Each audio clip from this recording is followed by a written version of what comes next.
Pharmaceutical chemical ఫ్యాక్టరీలోని pollution వచ్చి సముద్రంలో చేపలు చచ్చిపోయి ఇక్కడ ఆ తాబేళ్లు తేలుతా ఉంటాయి, చేపలు తేలుతూ ఉంటాయి విశాఖపట్నం దగ్గర. అలాగే చేపలు దొరక్క ఉద్యమం చేశారు మన కాకినాడ దగ్గర. చూసాం కదా మొన్న కూడా ఉప్పాడ దగ్గర వాళ్ళు పవన్ కళ్యాణ్ కోసం ఉద్యమం కూడా. అయినా ఇక్కడ ఏ పర్యావరణ ఇష్యూస్ లేవు. ఇసుకని లారీలు దవ్వుకుపోతూ ఉంటారు, ఇక్కడ ఏ పర్యావరణ సమస్యలు లేవు. అట్లాంటి ఏ తవ్వకాలు లేదు, ఏ గోళ లేని లడఖ్లో పర్యావరణ గొడవ ఏంటి? వాంగ్చుక్ అనేవాడు పర్యావరణవేత్త ఏంటి? వాడికేంటి రామన్ మెగ్సేసే అవార్డు ఇవ్వడం ఏంటి? రామన్ మెగ్సేసే అవార్డు ఇచ్చారంటే వాడు డీప్ స్టేట్ మనిషి అని అర్థం, చైనా వాడికి తోడు నిలబడుతుందని అర్థం.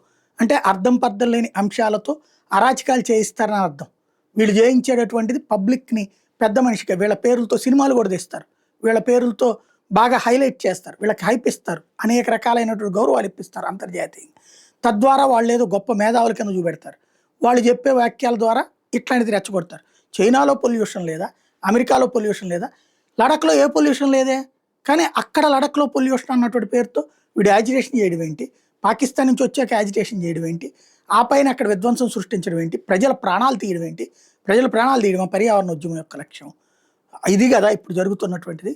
అదే ఇప్పుడు భారతదేశాన్ని చుట్టుముడుతున్నటువంటి సమస్యల్లో వాంగ్చుక్ లాంటి వాళ్ళు చాలామంది ఉన్నారు.